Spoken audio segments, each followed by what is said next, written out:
أيها الناس اعبدوا ربكم الذي خلقكم والذين من قبلكم لعلكم تتقون।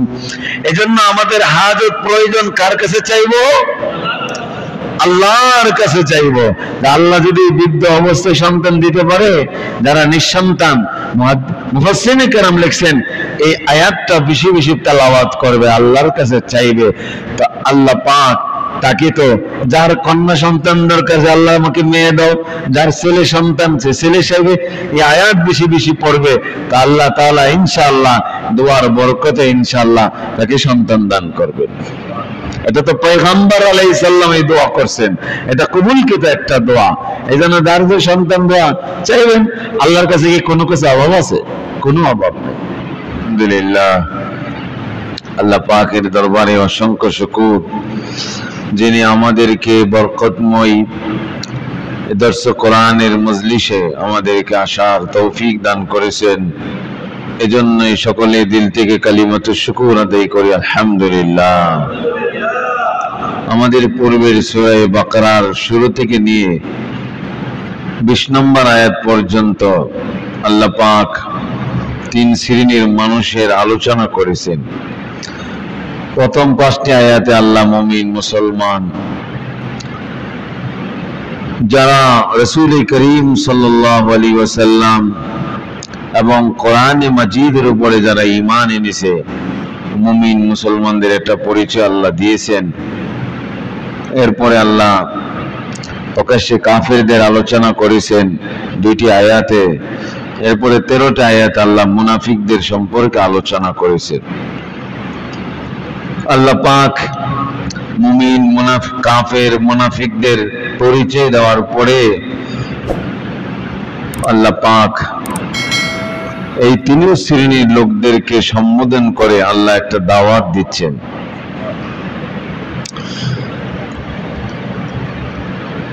ইসলামের অনেক মৌলিক আকীদা বিশ্বাস আছে, এর মধ্যে মৌলিকভাবে 3টা আকীদা।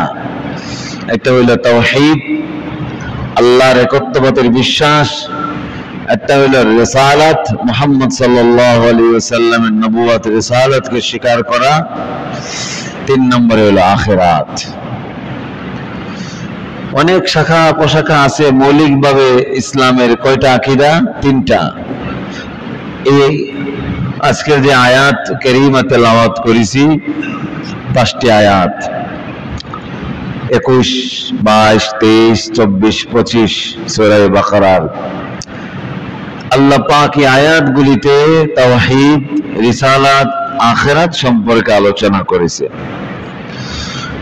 প্রথম 2 আয়াতে আল্লাহ পাক তাওহীদ, আল্লাহর একটা পরিচয়, আল্লাহ যে রব, তিনি যে আমাদের সব, তিনি যে আমাদের পালন কর্তা, একটা পরিচয় আল্লাহ পাক দিয়েছেন। তিনি যে তাওহীদ, তিনি যে একত্ববাদ, তার রাজত্বে, তার খালিকিয়াতে, তার রুবুবিয়তে কারোর যে কোনো শরীক নাই, এটা একটা পরিচয় দিয়েছেন। 2টি আয়াতে আল্লাহ তাওহীদ সম্পর্কে আলোচনা করেছেন। পরের 2 আয়াতে রিসালাত সম্পর্কে আলোচনা করেছেন। পরের একটা আয়াতে আখিরাত সম্পর্কে আলোচনা করেছে। এই 5 আয়াতে রিসালাত, আখিরাত, একত্ববাদের তো বহুত আলোচনা করেছেন। বাকি 5 আয়াতে, প্রথম 2 আয়াতে আল্লাহ পাক তাওহীদের পরিচয় দিয়েছেন, তারপরে রিসালাতের, তারপরে আখিরাতের। তো মানুষ যদি 3টার কোনো একটা অস্বীকার করে, তাহলে সে কি মুমিন মুসলমান হতে পারবে না। আল্লাহকে অস্বীকার করলে জান্নাতে যাওয়া যাবে? আল্লাহকে খুব মানে, কিন্তু রাসূলের নবুয়ত রিসালাতকে মানে না, সে জান্নাতে যেতে পারে? আল্লাহকে মানে, রাসূলকে মানে, আখিরাতকে বিশ্বাস করে না, জান্নাতে যেতে পারবে? তাইলে এটা টাইম 3টাকে আমাদের কি করতে হবে? বিশ্বাস করতে হবে। এইজন্য আল্লাহ পরিচয় দিয়েছেন রবকে, ইয়া আইয়ুহান নাস উবুদু রাব্বাকুমুল্লাযী খালাকাকুম ওয়াল্লাযীনা মিন ক্বাবলিকুম লাআল্লাকুম তাত্তাকুন। আল্লাহ বলে, হে মানুষ, তোমরা তোমাদের রবের ইবাদত করো। কার ইবাদত করতে হবে? আল্লাহর।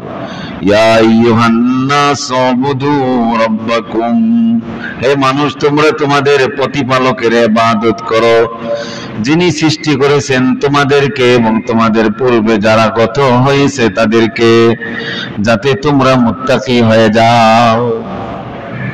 ইয়া আইয়ুহান নাস উবুদু রাব্বাকুম, কার ইবাদত করতে হবে? আল্লাহ। আল্লাহ ছাড়া কার ইবাদত করতে হবে? পারা যাবে? আল্লাহ ছাড়া কারোর সামনে মাথা নত করা যাবে? অনেকে বাবার দরবারে মাথা ঝুঁকাইয়া দেয়, অনেক মাজারে গিয়ে মাথা ঝুঁকাইয়া দেয়। মাথা কার সামনে ঝুঁকবে?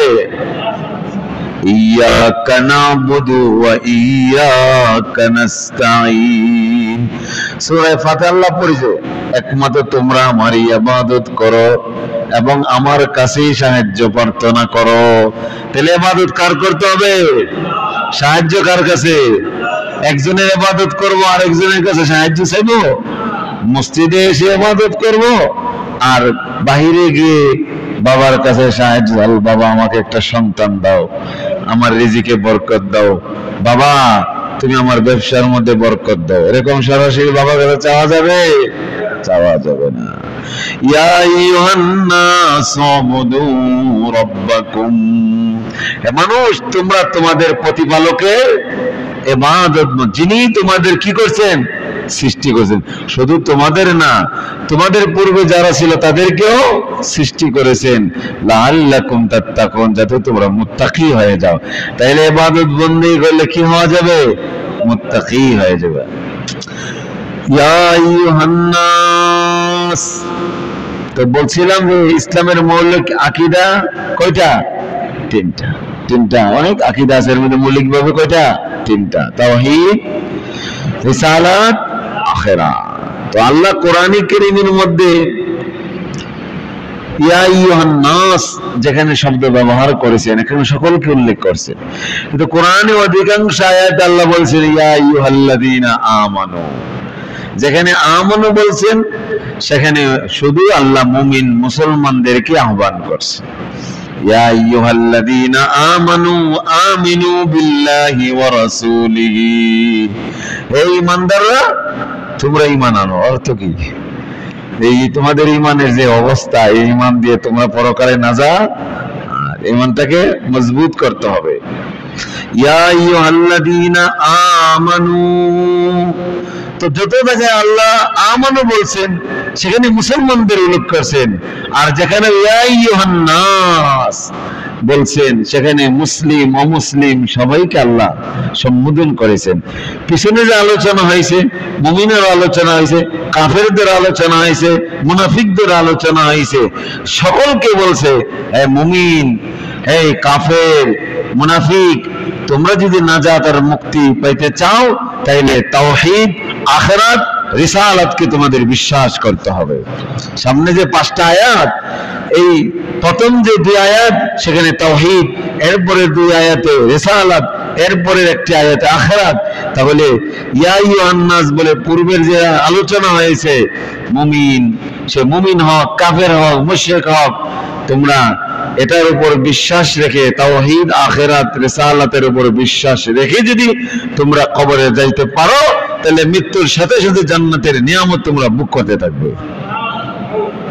এই জন্য এর কোনো একটা যদি অস্বীকার করে তাহলে সে কি করে না? মুমিন হইতে পারবে না। তাওহীদকে যদি অস্বীকার করে, আল্লাহকে যদি কেউ অস্বীকার করে, সে কি জান্নাতে যেতে পারবে? পরকালে নাজাত মুক্তি পাইবে? আল্লাহকে বিশ্বাস করলো কিন্তু নবীকে মানে না, নবীর উপরে যে কোরআন নাজিল হয়েছে এটাকে সে বিশ্বাস করে না, সে নাজাত পাইবে? আল্লাহকেও মানে, নবীকেও মানে, কিন্তু আখিরাতকে, পরকালকে বিশ্বাস করে না, নাজাত পাইবে?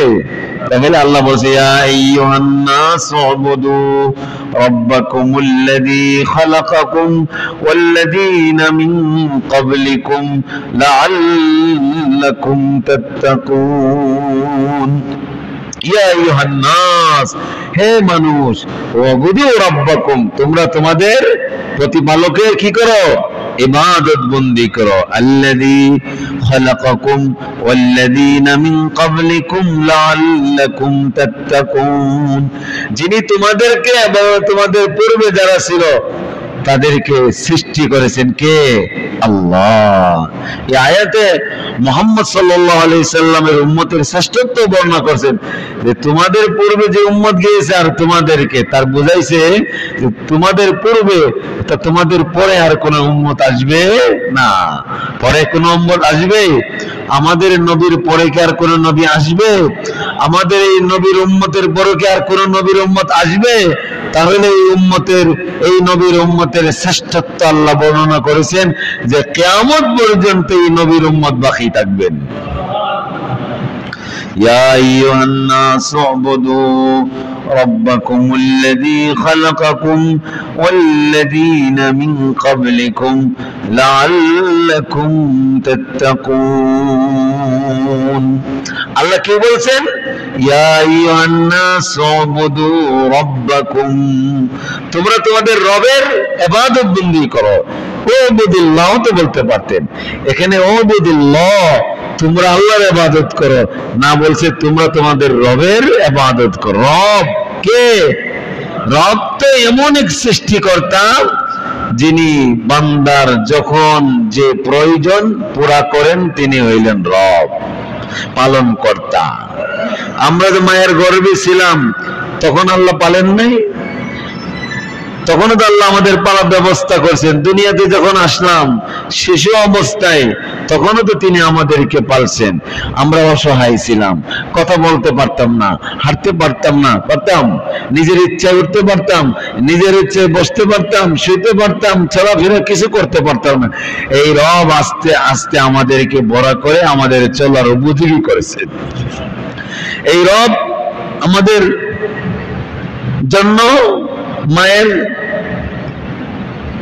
পেটের ভিতরে যেরকম খাবারের ব্যবস্থা করছেন, দুনিয়া আসার বড় ব্যবস্থা করছেন। ছোট অবস্থায় আমরা কথা বলতে পারি না, আমরা তখন অসহায় ছিলাম।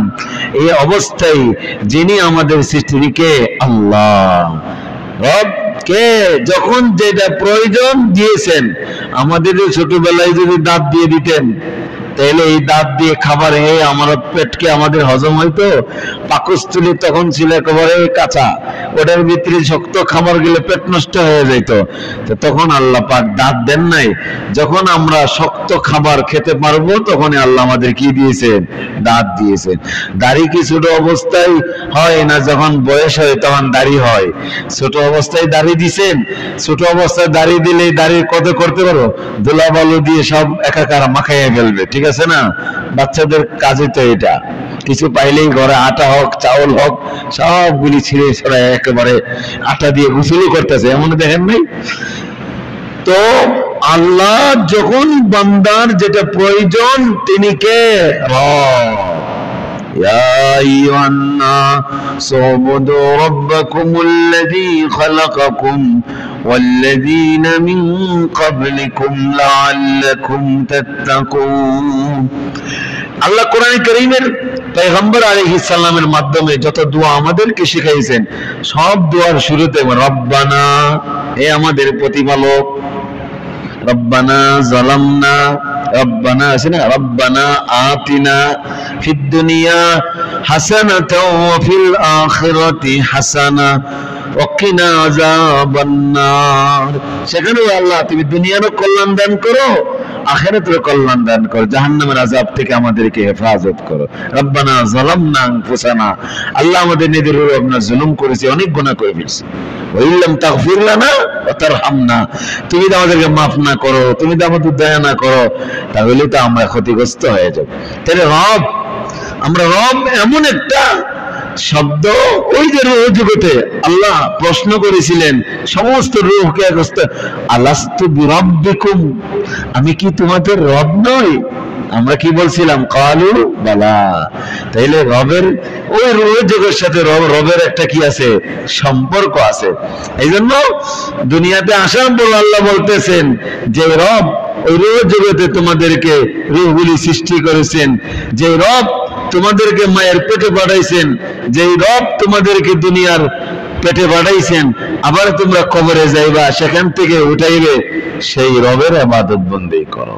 যা কিছু চাওয়ার প্রয়োজন ওই রবের কাছে চাও।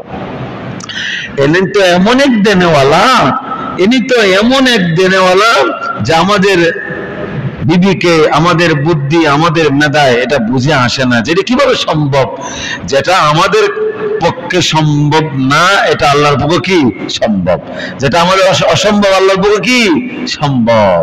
আল্লাহ পাক বৃদ্ধ অবস্থায় সন্তান দিতে পারে না? আল্লাহ পাক তো পিতা ছাড়াও সন্তান দিতে পারে। পিতা ছাড়া সন্তান নাই কে? হযরতে ঈসা আলাইহিস সালাম। আল্লাহ দিতে পারে না? আল্লাহ পাক তো মৌসুম এটা আনসিজন ফলও আল্লাহ খাওয়াইতে পারে না? সিজন নাই ফলের, তো আল্লাহ পাক ওই অবস্থাও কি খাওয়াইতে পারে। যেমন মারিয়াম আলাইহিস সালামের ঘটনা আছে সূরা বাকারা, আলে ইমরানে আছে, যখন আসবো বিস্তারিত। কিন্তু সেখানেও দোয়া করেছিলেন মারিয়াম আলাইহিস সালামের মা। হ্যাঁ, উনি দোয়া করেছে রব্বি ইন্নী নাযারতু লাকা মা ফি বাতনি মুহাররারান ফাতাকাব্বাল মিন্নি ইন্নাকা আনতাস সামিউল আলিম। উনি দোয়া করেছিলেন, নিঃসন্তান ছিলেন। ওনার পিতা ছিলেন কার পিতা? মারিয়াম আলাইহিস সালামের পিতা ইমরান। উনি ছিলেন বাইতুল মুকাদ্দাসের ইমাম। কোন জায়গার ইমাম? বাইতুল মুকাদ্দাসের ইমাম ছিলেন কে? হযরতে মারিয়াম আলাইহিস সালামের পিতা। আর ওনার মা ছিলেন হান্না বিনতে ফাকুদা।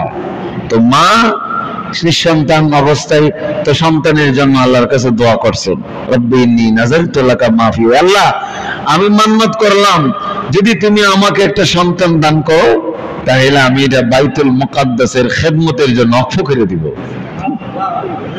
কিন্তু মান্নাত আল্লাহ করছেন।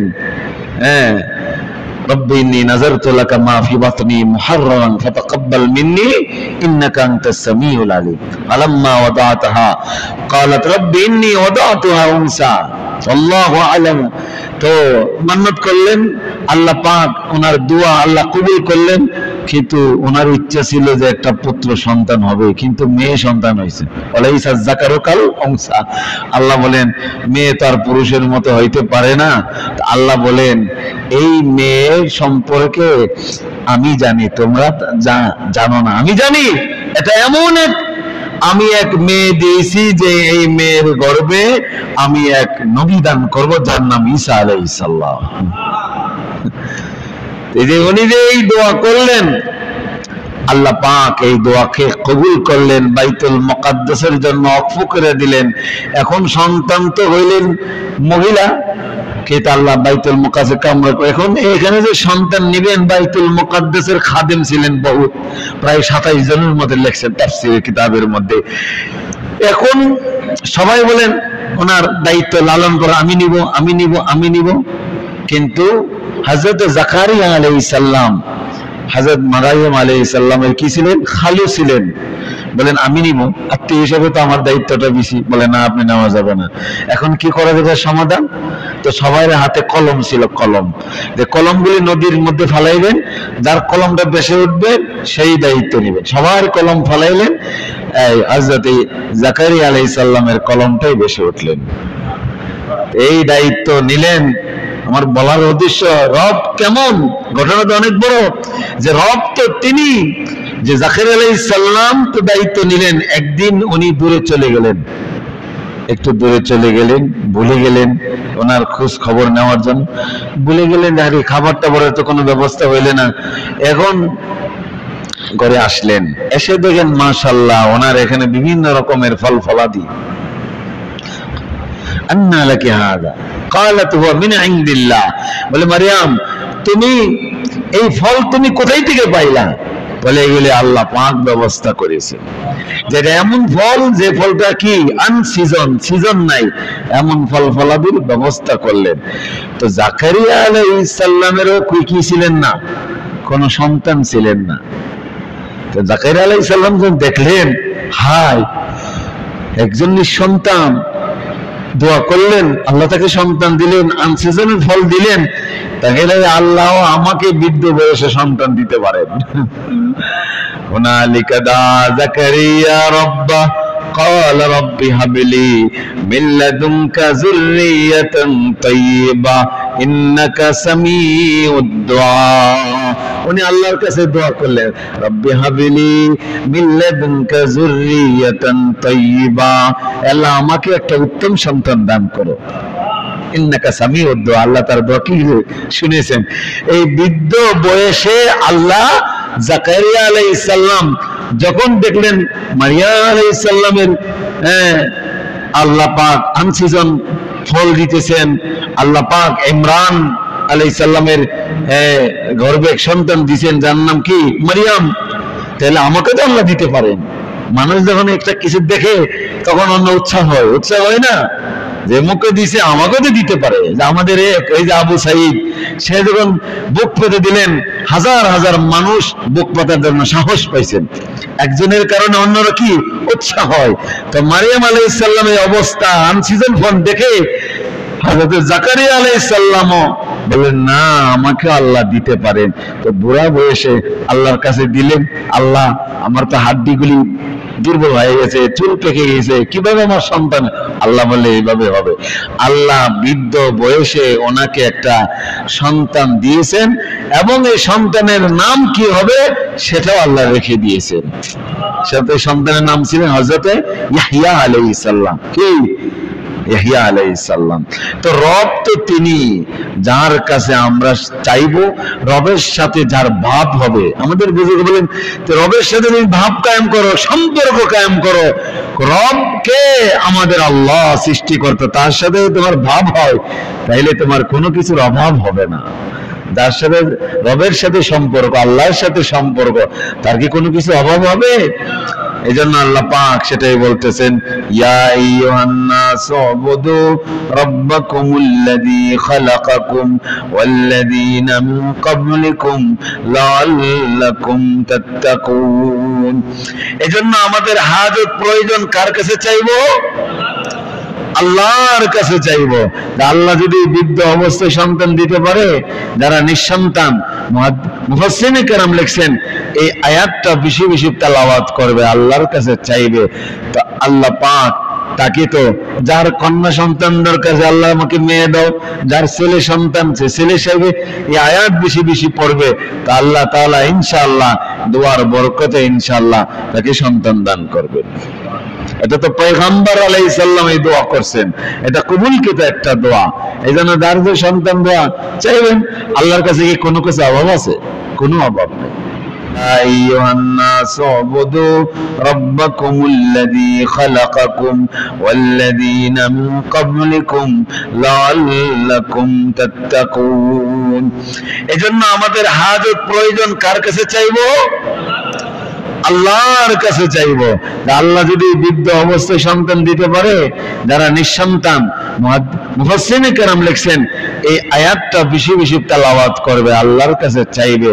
তো আল্লাহ পাক তাকে তো যার কন্যা সন্তান দরকার, আল্লাহ আমাকে মেয়ে দাও, যার ছেলে সন্তান সে ছেলে চাইবে, এই আয়াত বেশি বেশি পড়বে, তা আল্লাহ তাআলা ইনশাআল্লাহ দোয়ার বরকতে ইনশাআল্লাহ তাকে সন্তান দান করবেন।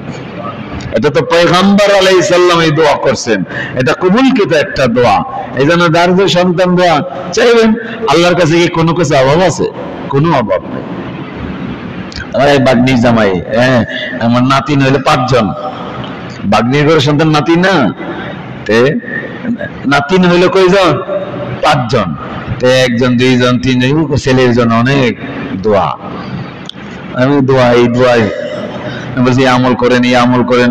অনেক বুজুর্গ আমল করছেন, কোরআনী আমল। তা আল্লাহ পাক কত বড় দেনেওয়ালা, ওনার তো 5 জনই মেয়ে, ওনার তো একটা ছেলের দরকার। তো আল্লাহ পাক এই 5 জন ছেলের পরে, মেয়ের পরে একসাথে আল্লাহ 2 ছেলে দান করছেন। এই 2-3 দিন আগে হয়েছে, 3 দিন আগে দুনিয়াতে আসছেন। তো আল্লাহর কাছে কোনো কিছু কি নাই? আমরা চাইতে জানি না। যদি চাওয়ার মতো চাইতে পারি তো আল্লাহ অবশ্যই দিবেন। আল্লাহ তো দেওয়ার জন্য প্রস্তুত। দুনিয়ার সমস্ত মানুষের দরজা যখন বন্ধ হয়ে যায়, সবাই ঘুমিয়ে যায়, তা আল্লাহ তো রহমতের দরজা খুলে বান্দাদেরকে ডাকতে থাকে। আল্লাহর দরজা কি কোনোদিন বন্ধ হয়? যখনই আমি নক করব তখনই আল্লাহ ডাক দিবেন। আল্লাহ ওয়াইদা সাআলাকা ইবাদি ফাইন্নী করিব উজিবু দাওয়াতাদ দাঈ, যখন বান্দা আমাকে ডাক দেয় আমি আল্লাহ তার বান্দার ডাকে সাড়া দেই। সুবহানাল্লাহ। এজন্য আমরা কার ইবাদত করব? কেন আল্লাহর ইবাদত করব? এটা কারণ আছে না, এটা বলে আমি শেষ করব একটা আয়াতে, আর বাকিগুলো ইনশাআল্লাহ সময় মতো আলোচনা করা হবে। তো কেন ইবাদত করব, এই কেনর উত্তর, আরে আমি যে রব দাবি করছে, তোর দাবি করলে একটা দলিল লাগবে না? আল্লাহর ইবাদত কেন করব? আল্লাহ পাক বলতেছেন কেন আমার ইবাদত করবা, ইয়া আইয়ুহান নাস উবুদু রাব্বাকুমুল্লাযী খালাকাকুম والذين من قبلكم لعلكم تتقون। হে মানুষ, তোমরা তোমাদের প্রতিপালকের ইবাদত করো, যিনি তোমাদেরকে এবং তোমাদের পূর্বে যারা গত হয়েছে তাদেরকে সৃষ্টি করেছেন, যাতে তোমরা কি হয়ে যাও, মুত্তাকি হয়ে যাও। এজন্য আল্লাহ পাক অস্তিত্ব তার প্রমাণ হিসেবে আল্লাহ বলতেছেন, আল্লাযী জাআলা লাকুমুল আরদা ফিরাশা ওয়াস সামাআ বিনাআ ওয়া আনজালা মিনাস সামাই মাআন فأخرج به من الثمرات رزقا لكم فلا تجعلوا لله أندادا وأنتم تعلمون। আল্লাহ বলেন কেন, আল্লাযী জাআলা লাকুমুল আরদা ফিরাশা, যে আল্লাহ পুরা জমিনটা আমাদের জন্য বিছানা হিসাবে বানিয়েছেন। আমরা চাইলে বসতে পারি, উঠতে পারি, শুইতে পারি, এমন না যে জমিনের কোথাও উঁচু কোথাও নিচু, কোথাও এরকম এমন ভাবে শক্ত যে আমরা চাইলে বসতে পারবো না, উঠতে পারে। এরকম হয়েছে যে জমিনে একজন বসতে চাইছে, বসতে পারে নাই, শারীরিক অসুবিধা হলে ভিন্ন কথা, কেউ শুইতে চাইলে শুইতে পারে নাই, কেউ দাঁড়াইতে চাইলে এমন শক্ত করছে যে দাঁড়াইতে পারে নাই, আবার এমন নরমও করে নাই যে একেবারে স্থির না। যদি এমন পানির মতো নরম করে আমরা দাঁড়াইতে স্থির থাকতে পারতাম, আল্লাহ বলছেন আল্লাযী জাআলা লাকুমুল আরদা ফিরাশা, যিনি তোমাদের জন্য জমিনটা কি বানাইছেন, বিছানা, ওয়াস সামাআ বিনাআ, আর আকাশটাকে কি বানাইলেন, ছাদ বানাইলেন। কে বানাইলেন? এই আকাশ কে সৃষ্টি করেছেন, এই জমিন কে সৃষ্টি করেছেন, আল্লাহ। ওয়া আনজালা মিনাস সামাই মাআ, আর আকাশ থেকে বৃষ্টি বর্ষণ করে, এই মেঘমালা থেকে কে করেন, আল্লাহ। আর আকাশ থেকে বৃষ্টি বর্ষণ করেছেন কে, আল্লাহ।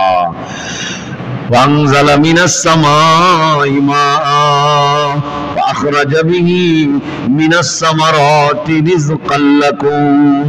আল্লাহ বলেন তারপর তার মাধ্যমে তোমাদের জন্য রিজিকের ব্যবস্থা করলাম। আসমান থেকে জমিনে যদি বৃষ্টি না হয় তাহলে কি ফসল হবে, ফসল হবে? আমরা তো কি করি, বৃষ্টি হয় আমরা বলি না ফসলটা আমরাই সৃষ্টি করি, না, এই বৃষ্টি হয়, এই পানি দিয়ে জমিটাকে উর্বর করি, নরম করি, তারপরে সেখানে বীজ বপন করি, এটা তো আমাদের এই পর্যন্ত দায়িত্ব শেষ, এতটুকু আমরা চেষ্টা করি। কিন্তু সেই বীজ থেকে অঙ্কুর কে গজায়, সেটা থেকে চারা কে গড়ায়, সেখান থেকে আবার বড় হয়ে গাছ হয়ে সেখানে ফল হয়, এটা কে দেন, আল্লাহ। তাহলে অতএব এই মুমিন, এই মুনাফিক, এই কাফের, সকলের উচিত, মুনাফিক আর কাফের তোমরা এই ফাসেক, তোমাদের এই নেফাক কুফর ছেড়ে ঈমান এনে এক আল্লাহর ইবাদত বন্দি করা উচিত।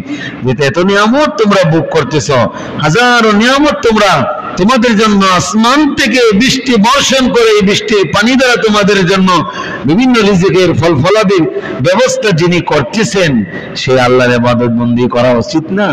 ওই দিকে লক্ষ্য করে আল্লাহ বলতেছেন, ইয়া আইয়ুহান নাস উবুদু রাব্বাকুমুল্লাযী খালাকাকুম ওয়াল্লাযীনা মিন ক্বাবলিকুম লাআল্লাকুম তাত্তাকুন। হে মানুষ, তোমরা তোমাদের প্রতি মানুষ, তোমরা তোমার রবকে চিনো না? রব তো তিনি, যিনি আসমান, যিনি এই জমিন, যিনি আমার কুল কায়নাতের যা কিছু আছে সব কিছু কে সৃষ্টি করেছেন, আল্লাহ। এই জন্যই সূরা ফাতিহার শুরুতে বলছেন আলহামদুলিল্লাহি রাব্বিল আলামিন, সমস্ত প্রশংসা হয় আল্লাহর জন্য, যিনি পুরা জগৎ সমূহের যত জগৎ আছে, পানি জগৎ, সৃষ্টি জগৎ, উপরে নিচে যত জগৎ আছে, সমস্ত জগতের যত সৃষ্টি আছে, সবকিছু রক্ষণাবেক্ষণ সবকিছুর মালিককে আল্লাহ। এই জন্য বলছে ওই মালিকের প্রশংসা করো। আর এখানে বলছেন তোমাদের ওই মালিকের ইবাদত বনি, যিনি তোমাকে আমাকে এই আসমান জমিন সবকিছু আমার আপনার জন্য সাজাইছেন, সেই মালিকের ইবাদত করা উচিত না? আল্লাহ তাআলা আমাদেরকে আল্লাহ পাকের ইবাদত বেশি বেশি করার তৌফিক দান করুন। সকলেই বলে আমিন।